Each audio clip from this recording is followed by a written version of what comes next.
Okay, so hari ni kita berada di Bako Cik Cha guys. So Cik Cha sekali makan makanan Chinese pula. Bosan nak makan Melayu. Warung-warung kita layan dekat ni ke tak? Dia punya tu. Ramai orang. Oh, ada nasi goreng Chinese. Makan dia punya pik Mamat. Betul-betul Chinese ni.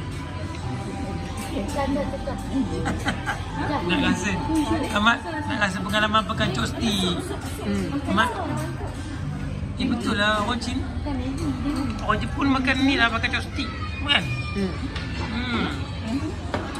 So kat sini kita ada, kita apa? Ni apa ni?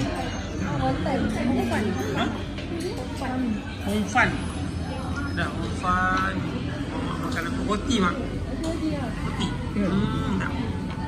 Ni roti apa ni? Dia pun lagi no? Ni apa ni? Ni Kaki ayam. Kaki ayam.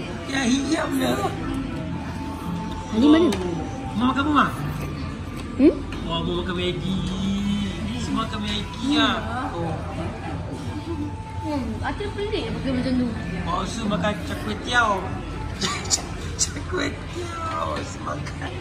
Baik bawa pergi jalan jalan makan Char-Kway-Teow apa su? Wah, okey. Terima kasih orang Shah Alam mai turun tengok kami kat Citra.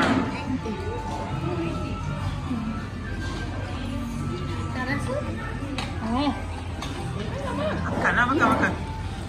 Makan apa lah? Aku celawan. Ambil rasa. Ni roti apa Tino? Tak apa, tak ya. Nak ni nama dia. Ali suka celawan ni. Alah lo, tengok BBQ dia. Nak pakai sungguh lah. Lembut tau roti ni. Roti panggang.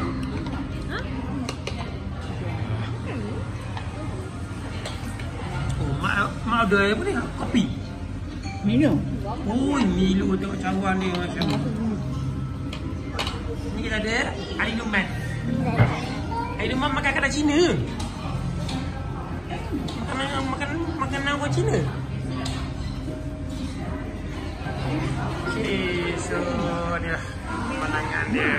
So selamat menjamu selera pada semua korang nak datang dekat makan makanan orang Chinese, boleh datang dekat Dapur Cik Cha. Search je Dapur Cik Cha. Tahu.